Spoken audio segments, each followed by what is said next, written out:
Going to take a look now at the next drill in our progression, and that's going to be basically the same drill as we did before, just a slight variation of that. So this is going to be a butterfly kick on your stomach with fins and with just a slightly more active kick. So what we're going to want to teach our athletes, or for you as an athlete to develop, is this portion right here. See how the legs are out of the water, the fins are out of the water, and then there's an emphasis on the downward portion right there on the kick, so that way the body really drives forward. We're going to want to continue to see the connection here between the shoulders, chest area, and the feet going down while the hips are going up, and then the opposite being true. When the shoulders and chest and feet are up, here the hips are really going to be down. That's going to help kind of create this nice, beautiful flow of the body as it's going to be traveling through the water. The reason for more of the active kick, because we want to remember that the butterfly stroke is a short axis, just like its counterpart, the breaststroke. It's going to be a whip kick. So the stronger the kick is at the whip portion, or where that whip will crack, the more power out of it we're going to get, indicating that we should be able to move a lot more forward.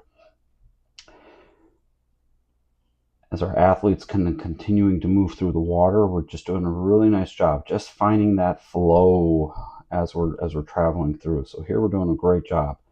Head staying nice and steady. Your athletes or yourself, just as you need to breathe, just lift up that head and take a breath as you're going to need it. But we can kind of see here, every single kick, we're having that great emphasis of really driving those feet down. As we're going to take a look to go underwater, we'll see here just kind of a quick first kick, because this kick here generates a lot of turbulence and a lot of bubbles, so it'll be difficult to kind of see what's going to be happening as the rest of the way here. But here what we really like, just getting, again, the feet are in an upward position, and here we're really ready to get those feet to go boom, down as we're going to be kicking. Now a few things that we would look for here is just, it's a natural bend in the knee. We don't want to be too bendy with the knee, so that way if we are, then all the power is going to come from there. We can kind of see from the other view that we do have this kick here going from the hips, so that we're connected really nicely. Taking a look here at our return view from above the water, here again, just really great connection. So what we kind of see here is that we're able to get the head, hips, and then feet are really going to be connected. So while the head is going to be down right there, the hips are going to be up. The inverse then is going to be true. Then as the head here is going to go up, the feet should be up and the hips are going down. So we've got a really good movement here. Remember, we want to think about butterfly as an up and forward movement.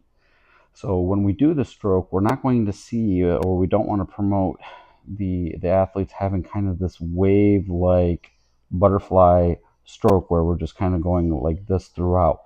Establishing this key movement here with body positioning and the kick, with a slight kick, and then here going to this active kick, is going to really help the athlete really get to be able to move through the water. So we transition here to the underwater portion. Now we're going to see at times, and this is something that we're going to want to emphasize with our athletes or yourself, that as that head is going down, we want to see that the head stays relatively below the surface of the water, but the chest is going to be what is the deepest point. So there should be a little bit of a gap right here between the head and the chest as we're traveling through the water. So here we kind of see that our athlete does tend to lead a little bit with the head, and that's just something we're going to want to watch. We just kind of want to keep that head positioning probably about right here as we're going through, and that way then we see that there's that separation here between the head and the chest as we're traveling through the water. But overall, we've got great connection here from our athletes. So just again, shoulders and feet are connected. The hips are moving in the opposite direction. So overall here, really great job. If you found this video helpful, be sure to give it a like and be sure to subscribe, as we're releasing video analysis for all of our different types of drills that we do.